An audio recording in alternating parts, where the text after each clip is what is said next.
The Galactic Union had a problem. Nobody wanted to talk about it, but everyone knew it existed.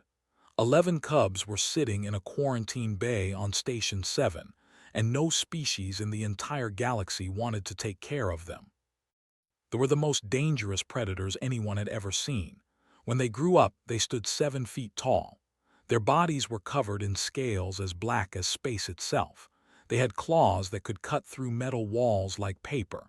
Their teeth could bite through almost anything. Every species in the galaxy feared them, and for good reason. They had fought wars against dozens of civilizations and won most of them. 3 months ago, a colony ship had exploded near Station 7. The reactor had failed and the ship had broken apart in seconds. Almost everyone on board had died. But somehow, 11 cubs had survived.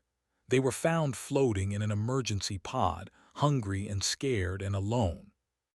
Now they sat in the quarantine bay, and nobody knew what to do with them. They refused to take them. They were a gentle species with soft bodies and thin bones. One accidental swipe from a cub could kill them. The meth also refused. They were plant eaters who became terrified at the sight of sharp teeth. The unified collective said they did not believe in raising individual children. Every species had an excuse, and every excuse meant the same thing. They were afraid. The cubs grew more wild with each passing week. They fought with each other. They refused to eat. They screamed and howled at night. Station security had to stun them twice when they tried to break out of the quarantine bay.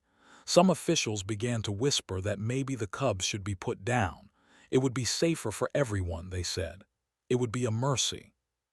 That was when Park arrived. She was from Earth, sent to Station 7 for a simple research project.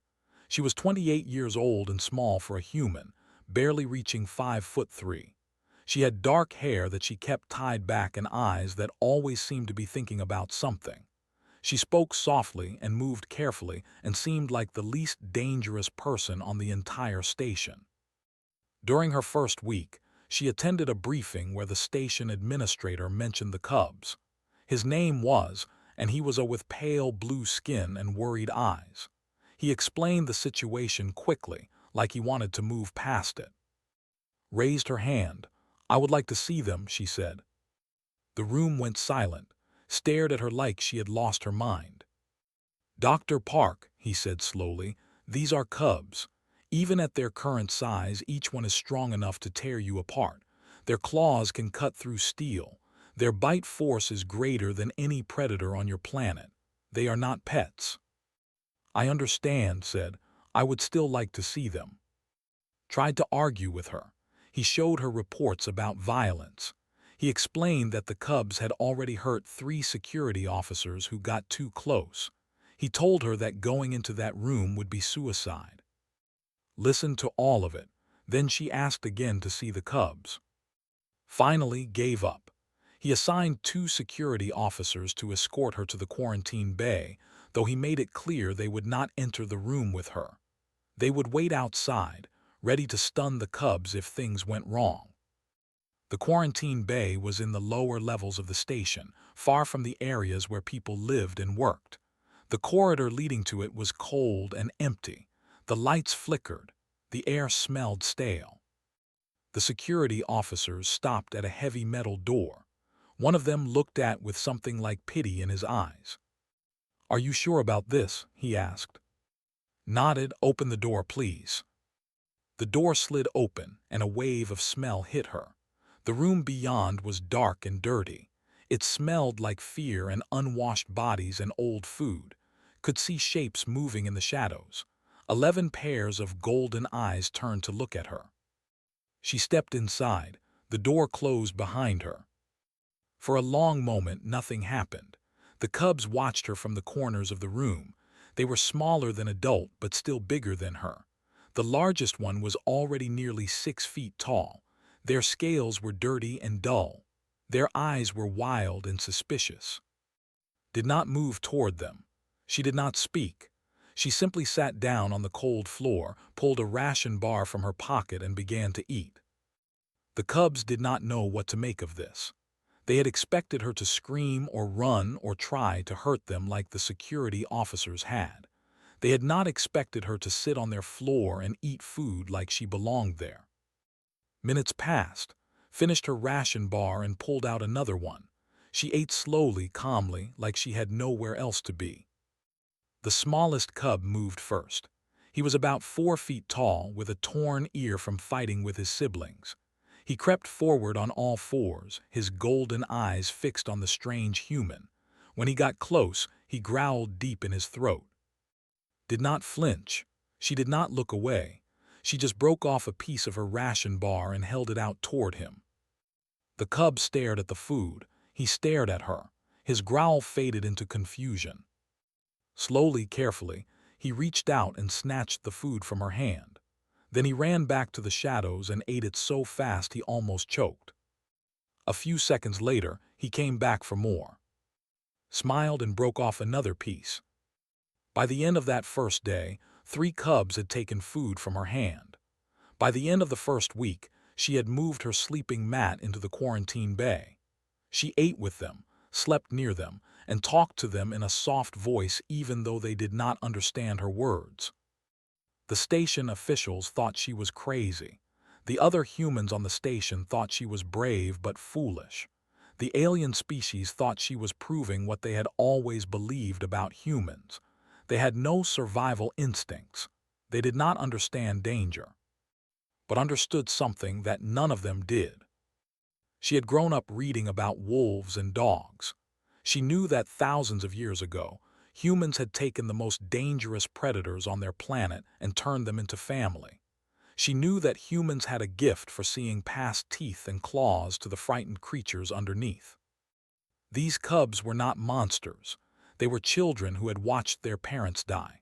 They were orphans who had been locked in a cage and treated like animals. They needed someone to show them that the universe was not all darkness and fear. On the day she filed the paperwork to become their legal guardian, called her into his office. "This is madness," he said. "You cannot raise 11 cubs. You are one human. They will kill you." Looked at him calmly. "They have had many chances to kill me already," she said. "They have not taken any of them. Because they are still young. When they grow larger, when their instincts fully develop, then I will teach them to control those instincts," said. "That is what parents do." Had no answer for that. He stamped the paperwork and watched her leave, shaking his head in disbelief. That night returned to the quarantine bay. The smallest cub, whose name she had learned was waiting for her at the door. He had started following her everywhere, staying close to her like a shadow. "Hello, little one," she said softly. Made a rumbling sound in his chest. It was almost like a purr. Sat down beside him and put her hand on his head. His scales were rough under her fingers but warm. He leaned into her touch, and for the first time since she had met him, the wildness in his eyes began to fade. She had made a promise to herself that first night in the quarantine bay. She would never let anyone hurt these children again. She intended to keep that promise. 2 years had passed since Park walked into a quarantine bay and changed everything. Station 7 had seen many strange things over the years. Alien diplomats with bodies made of living crystal, ships that traveled through folded space, machines that could translate any language in seconds. But nothing was stranger than the sight of a small human woman walking through the commercial district with 11 young following behind her. The cubs had grown so much. The oldest now stood 6 feet tall and was still getting bigger. His shoulders were broad, and his claws had grown long and sharp. The only female among them had developed beautiful patterns on her scales that shimmered like oil on water. The other species said those patterns meant she would become a pack leader someday. And then there was the smallest cub, the one with the torn ear, the first one to take food from his hand. He was still smaller than his siblings, but he had grown strong and fierce. He rarely left side. When she walked, he walked beside her. When she sat, he sat near her feet. When she slept, he slept outside her door. The other species on the station gave them plenty of space. When they walked through a corridor, everyone moved aside. Merchants closed their stall shutters. Parents pulled their children close. Even the security officers looked nervous when the pack passed by. They noticed all of this. Their golden eyes tracked every movement, every flinch, every whispered word. They had learned to recognize fear in every species on the station. They smelled it, heard it, felt it in the way people moved away from them. But they did not react the way people expected. One day, a merchant dropped a box of delicate glass items. The box broke open, and dozens of small figurines scattered across the floor. The merchant looked up and froze. One of the middle cubs was standing right there, towering over him. The expected violence. He closed his eyes and waited for claws to tear into him. Instead, he heard a gentle clicking sound. He opened his eyes and saw carefully picking up the figurines, one by one. This massive claws handled the tiny glass objects with surprising gentleness. When all the figurines were gathered, placed them back in the box and handed it to the trembling merchant. "You dropped these," said.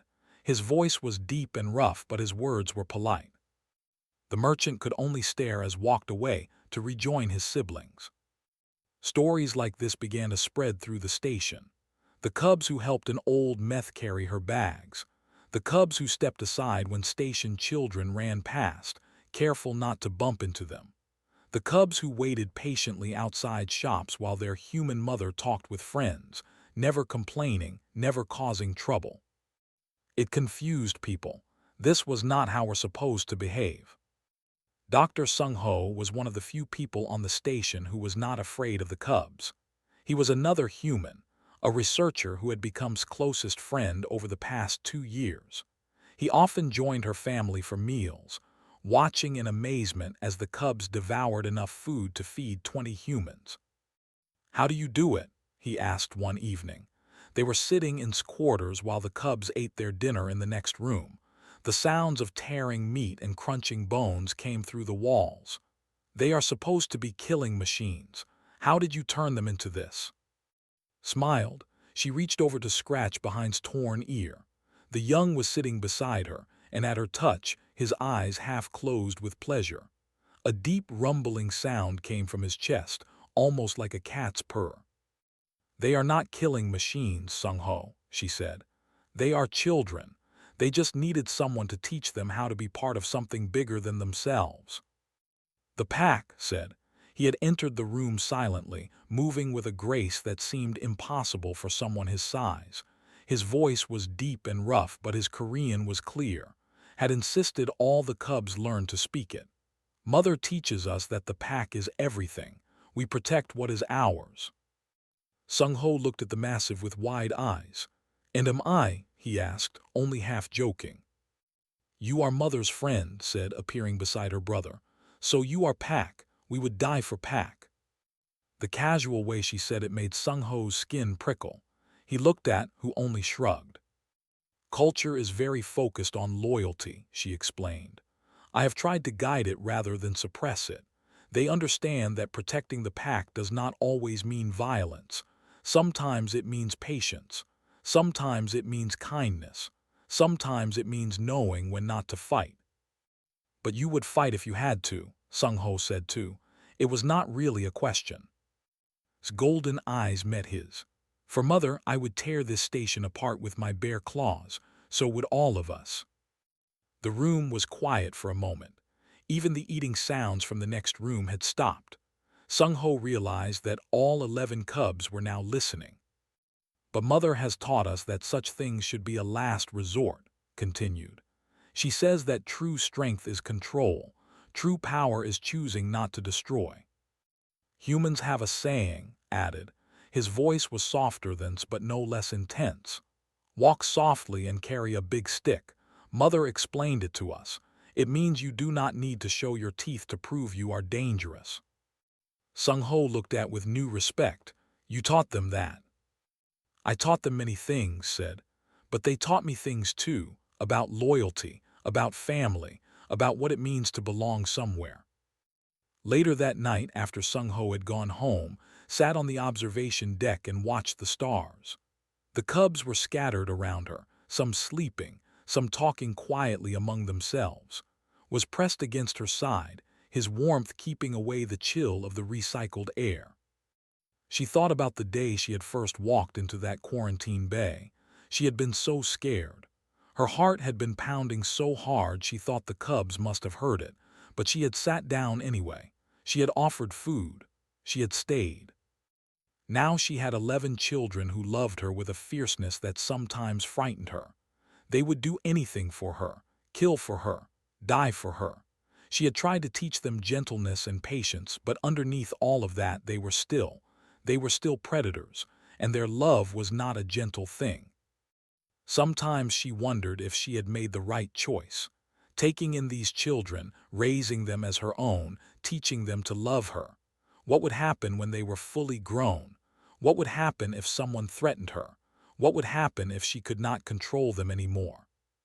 But then would look up at her with his golden eyes, and she would remember why she had done it. These children had been abandoned. They had been scheduled for death. Everyone in the galaxy had looked at them and seen monsters. Had looked at them and seen her family. Mother said softly, "What are you thinking about?"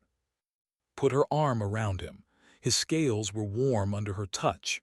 "I am thinking about how lucky I am," she said. Made that purring sound again. "We are the lucky ones, Mother. Before you came, we were alone. Now we have pack, now we have home." Looked up from where she was lying. "We made a promise, Mother, all of us. We will never let anyone hurt you. No matter what happens, we will protect you." Felt tears prick at her eyes. She blinked them away and smiled.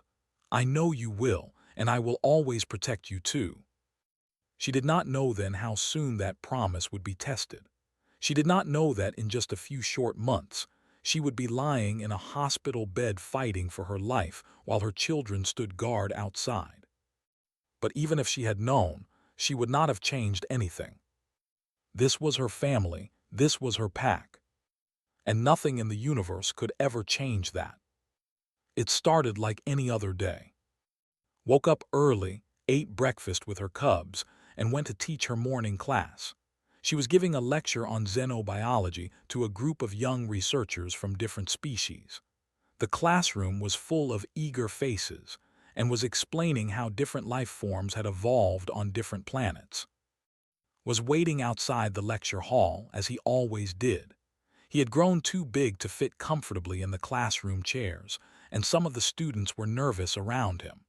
So he waited in the corridor, listening to his mother's voice through the door, ready to escort her to her next appointment. Inside the classroom was drawing a diagram on the display screen. She was explaining how scales worked, how they could change color based on mood and temperature. The students were fascinated. Most of them had never been this close to anyone who actually knew personally. Then the pain hit. It came without warning, like a blade of fire through her stomach. Gasped and dropped her stylus. Her hand went to her abdomen. Something was wrong. Something was very, very wrong. The students stared at her in confusion. One of them, a young human named, stood up. "Dr. Park, are you okay?" Tried to answer, but another wave of pain crashed through her. Her knees buckled. She fell to the floor, and that was when she saw the blood spreading across her shirt. The classroom erupted in panic. Students scrambled for the door, calling for help. But before anyone else could reach her, the door burst open and was there. He had heard her cry of pain through the walls. He had smelled her blood the moment it left her body. Now he was at her side, his massive form moving with desperate speed. His claws retracted automatically as he scooped her up in his arms, cradling her against his chest like she weighed nothing. "Mother," his voice was raw with fear. "Mother, what is happening?" Could barely speak. The pain was too intense. She could feel something tearing inside her, something leaking where it should not leak. Her vision was starting to blur at the edges.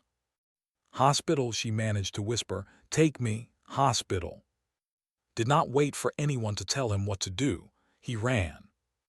The station had never seen a move at full speed before.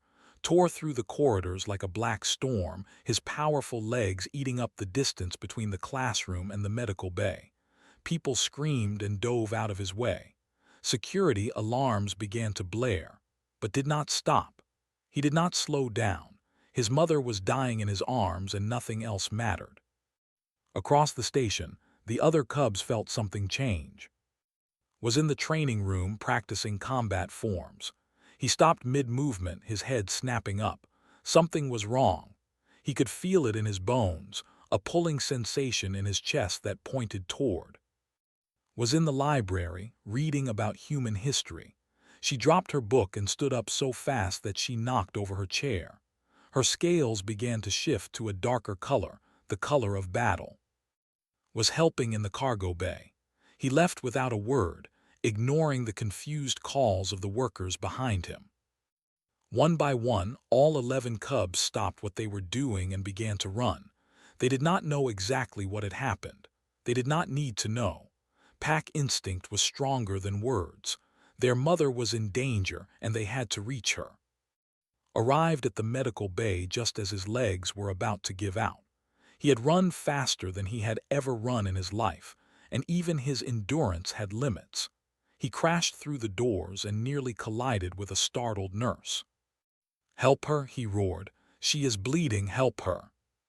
The medical staff took one look at the blood-soaked human in his arms and sprang into action.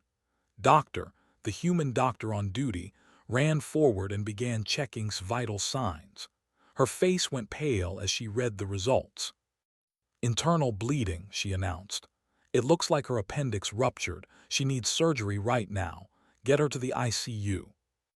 A team of nurses surrounded and lifted her onto a gurney.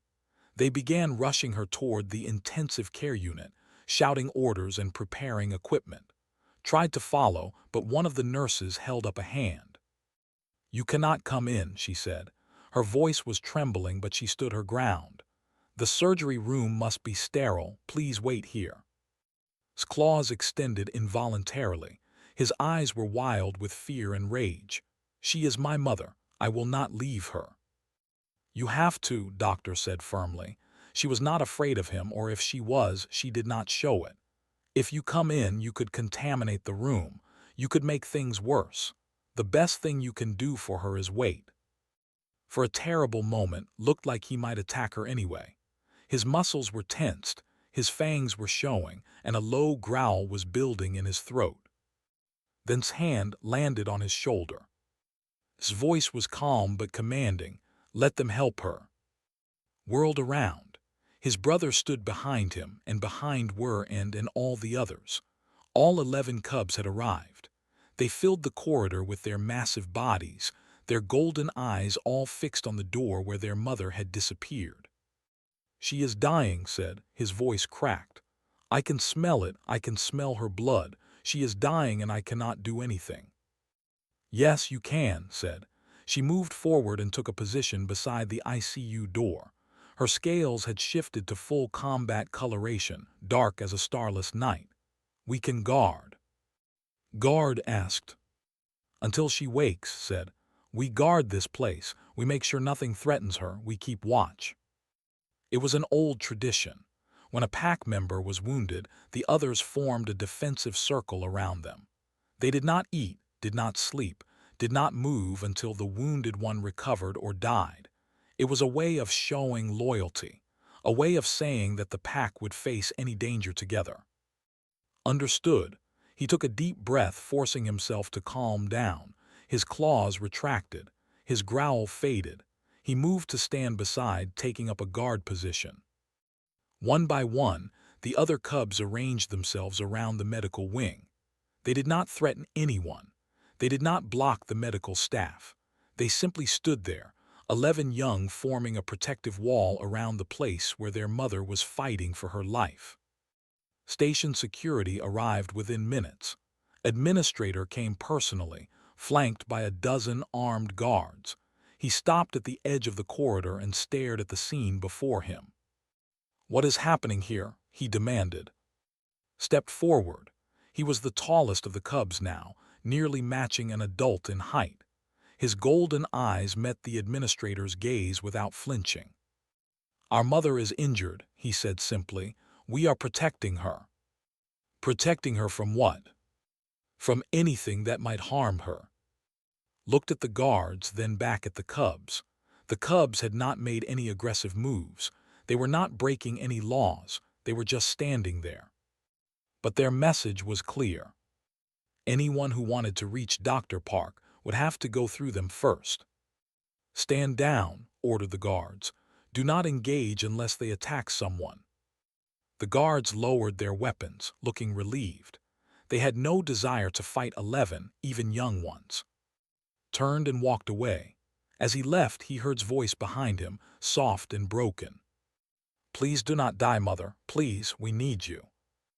In the ICU, the surgery had begun. Doctor worked with steady hands, trying to stop the bleeding, trying to repair the damage. It was going to be a long night. And outside, the cubs stood guard, ready to face anything the universe might throw at them. Their mother had saved them once. Now it was their turn to watch over her. 14 hours passed. The surgery was long and difficult. The appendix had not just ruptured. It had become infected, and the infection had spread through her blood. Twice during the operation, her heart stopped. Twice, doctor brought her back. The cubs knew something was wrong each time it happened. They felt it somehow, a cold shiver that ran through all of them at the same moment. Whimpered. Claws scraped against the floor, closed his eyes and did not open them again until the feeling passed. They did not move from their positions. They did not eat. They did not sleep. They stood guard just as they had promised. Station personnel walked past them throughout the night. Medical staff came and went, bringing supplies and equipment. Security officers patrolled the area, keeping curious onlookers away. Everyone gave the cubs plenty of space, but some of them stopped to stare. They had never seen anything like this. They were known throughout the galaxy as solitary predators. They formed small family groups, but only with blood relatives. They did not adopt outsiders. They did not form bonds with other species. The idea of 11 standing vigil for a human woman went against everything scientists believed about their nature. And yet here they were. Dr. Sung-ho arrived around midnight. He had heard the news and come as fast as he could. When he saw the cubs arranged around the medical wing, he stopped and stared just like everyone else. Then he took a deep breath and walked toward them. The cubs watched him approach. Their golden eyes tracked his movements, but they did not growl or threaten him. He was Pac. He was allowed. "I brought food," Sung-ho said, holding up a bag. "And water you need to eat." Shook his head, "Not hungry." "You have been standing here for 8 hours. You need to eat something or you will collapse." Looked at his younger brother. "Mother would be angry if you collapse from hunger," he said. "Eat. I will watch the door." Hesitated, then took the food that Sung-ho offered. He ate it quickly and without pleasure, chewing mechanically while his eyes stayed fixed on the ICU door. Sung-ho sat down beside. The female glanced at him but did not object to his presence. "Can I ask you something?" Sung-ho said quietly. Nodded. "Why are you doing this?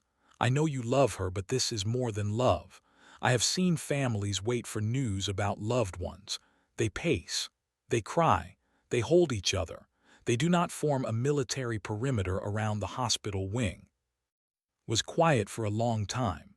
When she finally spoke, her voice was softer than Sung-ho had ever heard it. "Do you know what it was like in the quarantine bay?" she asked. Sung-ho shook his head. "We were there for 3 months before Mother came. 3 months of sitting in a dark room, waiting for someone to decide our fate. We could hear the people outside talking. The walls were thick, but ears are sharp. We heard everything." Sung-ho felt a chill run down his spine. "What did you hear?" "They called us monsters, beasts. They said we were too dangerous to live. Some of them wanted to kill us. They said it would be a mercy. They said it would be better than letting us grow into the killers we were destined to become." Scales shifted slightly, a ripple of color that Sung-ho could not interpret. "We were children," she continued. "We had just watched our parents die. We were scared and hungry and alone, And outside our cage, people were debating whether to kill us or not.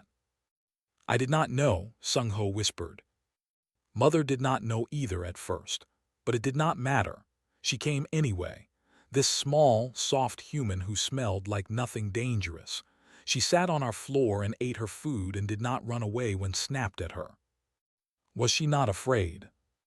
She was terrified. We could smell her fear. It came off her in waves, but she stayed anyway, day after day. She brought us food and taught us words and told us stories about Earth. She never treated us like monsters. She treated us like her children. Spoke up from across the corridor. His voice was deeper than rougher around the edges. There was a day when the officials came to take us away. They wanted to separate us, send us to different facilities on different planets. They said it was for our own good. They said we were too dangerous to be kept together. Sung-ho leaned forward. What happened? Mother stood in front of the door, said. This small human woman, facing down a group of armed officials and bureaucrats. She told them they would have to go through her first. She could not have stopped them, Sung-ho said. Not physically. No, agreed. He had been listening from his position by the door. She could not have stopped them, but she was willing to try. She was willing to die rather than let them take us away from each other. The cubs were all looking at Sung-ho now, their golden eyes reflecting the corridor lights. That is why we are here, said. His voice was hoarse from hours of silence. That is why we will not move. She gave everything for us, her time, her career, her safety. She looked at 11 orphan predators and saw a family worth saving. He paused and Sung-ho saw something glittering in the young's eyes. Tears. Was crying. The have a word, continued. Eth, it means the one who makes you whole. The heart of the pack for us, mother, is Eth. Without her, we are nothing. Without her, we are just monsters in a cage again. Sung-ho did not know what to say. He had known for years. He had thought he understood her kindness, her patience, her dedication to her work. But he had never understood just how much she meant to these children. She taught us to be more than what the galaxy expected, said. She taught us that strength is not just about claws and teeth. She taught us that family is not just about blood. Tonight, we give her our vigil. We guard her because she guarded us. We stand watch because she never stopped watching over us. It is the least of what we owe, said quietly. The night continued. The station grew quiet as most of its inhabitants went to sleep, but the cubs did not sleep. They stood in the dim corridor, their breath misting in the cold air, their eyes never leaving the ICU door. Then, as the station's artificial dawn began to brighten the lights, the door finally opened. Every cub surged to their feet, claws extended, fangs showed. They were ready to fight, ready to kill, ready to tear apart anyone who brought bad news. Doctor stepped out. She looked exhausted. Her surgical clothes were stained with blood, but she was smiling. She is stable, she announced. It was a ruptured appendix that went septic. We almost lost her twice, but she is going to be okay. She is going to live. Made a sound that was half sob and half howl. His legs gave out beneath him and he collapsed to his knees, caught him and held him as the smaller cub shook with relief. Tears were streaming down his face now, and he did not try to hide them. Closed her eyes and took a deep breath. Her scales slowly shifted back from combat colors to their normal shade. Leaned against the wall, his head bowed. Can we see her? Asked. Doctor hesitated.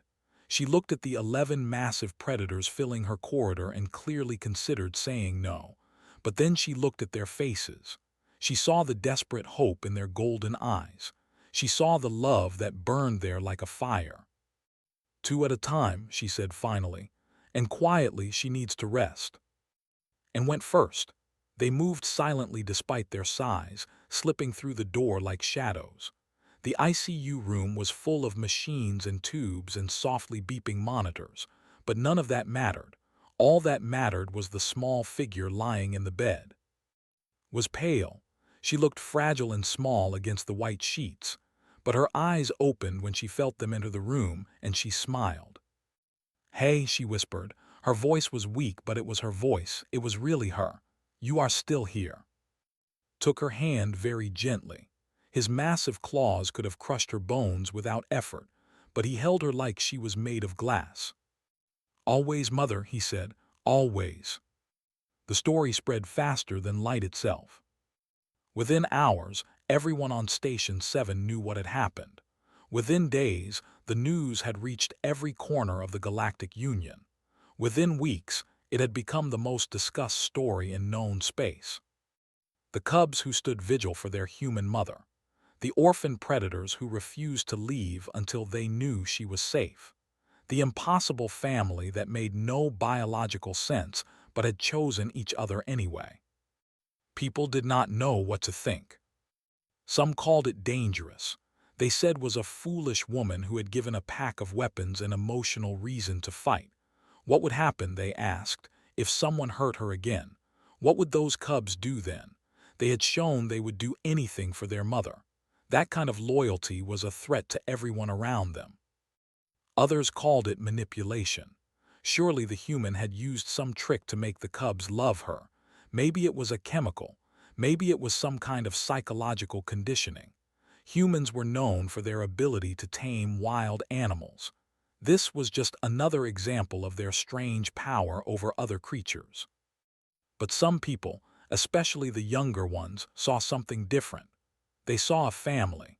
They saw a group of orphans who had been given a second chance by someone who did not care what species they were. They saw proof that maybe, just maybe, the galaxy was not as cold and cruel as everyone believed. 3 weeks after the surgery, was walking again. She moved slowly, with hovering at her elbow and the other cubs watching her every step. Doctor had told her to rest more, but had never been good at sitting still. Sung-ho came to visit her one afternoon. He found her sitting on the observation deck looking out at the stars. Her cubs were scattered around her, some sleeping, some talking quietly among themselves. It looked peaceful. It looked like a family enjoying a quiet moment together. "They are asking to interview you," Sung-ho said as he sat down beside her. "News networks from a dozen worlds, scientists who study behavior, even a documentary crew from the Empire." Raised an eyebrow. The Empire was famous for never talking to outsiders. They want to understand how you did what their own scientists say is impossible. They are calling it the integration of individuals into multi-species social structures. Laughed, then winced as the movement pulled at her healing stomach. Growled softly beside her, ready to attack whatever was causing her pain. "I did not do anything," said when the pain passed. "I just treated them like people. They did the rest themselves." That is what humans always say. Sung-ho shook his head with a smile. "You adopt wolves and call them dogs. You raise orphaned elephants and release them back to wild herds. You take in children who are not your species and somehow convince the entire galaxy that you are the normal ones." Looked out at the stars. Through the window she could see the spot where the colony ship had exploded 3 years ago. Sometimes she still thought about that night. All those lives lost. All those families destroyed. All those cubs left alone in the dark. "We are social creatures," she said softly. "Pack animals in our own way. Family has never been about blood for humans. It is about choice. It is about love. It is about deciding that someone belongs to you and you belong to them. Even when that someone has claws that can tear through metal." Even then, reached over and put her hand on his head. His scales were warm under her fingers. Especially then, maybe. The ones that everyone else fears are usually the ones who need love the most. From across the observation deck, she watched her children. Was teaching some station children a game. Was reading a book about human history. Was helping a small alien child reach a drinking fountain. They moved through the station like they belonged there, like they had always been part of this strange community of species. 3 years ago, they had been feral and terrified and scheduled for death. Now they were laughing. Sung-ho followed her gaze. "The Galactic Union is reconsidering its policies on integration," he said quietly. Your work has implications beyond just these 11 cubs. If humans can form pack bonds with youth, then maybe they are not as dangerous as everyone thought. Maybe they can be part of the Union after all. They were never monsters, said. That is what I have been trying to tell everyone from the beginning. They are just people. Different from us, yes. Dangerous if threatened, yes. But still people. Still capable of love and loyalty and kindness. She stood up slowly, immediately offered his arm, and she leaned against him. Her son towered over her now, his scales gleaming in the starlight, his golden eyes soft with concern. "Where are you going?" Sung-ho asked. Smiled, "To see my children. We have a lot of work to do." She walked across the observation deck, and her family gathered around her. 11 young, each one capable of killing everyone in this station if they wanted to, and they all looked at her with eyes full of love. Years later, when people asked about that time, she always said the same thing. She had not done anything special. She had just seen children who needed help and decided to help them. Any human would have done the same. But people who knew her better understood the truth. It took a special kind of courage to walk into a room full of predators and offer them food. It took a special kind of love to look at creatures everyone else feared and see a family worth building. That was what humans did. They looked at the universe and saw not just danger but possibility. They looked at monsters and saw children. They looked at the cold emptiness between stars and saw connections waiting to be made. 10 years after that night in the quarantine bay, the first graduates of the Galactic Union's diplomatic program received their official positions. Standing at the front of the group was Ambassador Ark, who had legally taken his human mother's name. In his speech to the assembled diplomats, he said this: "My people were called monsters. My siblings and I were scheduled to be killed because no one believed we could be anything else. Then a small human woman walked into our cage and decided we were worth saving. She taught us that family is a choice. That strength means protecting the weak, that the measure of a civilization is how it treats those it fears.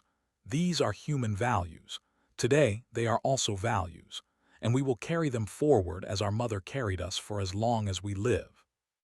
In the front row, reached over and squeezed hand.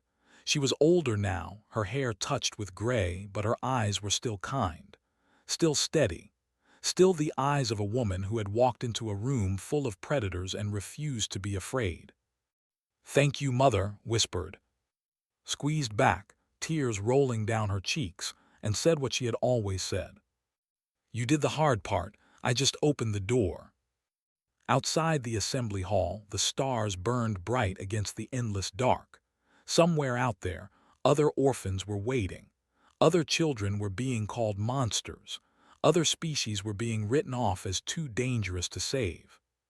But the humans were out there too, looking, searching, ready to open more doors. That was what humans did. They did not fear monsters. They adopted them.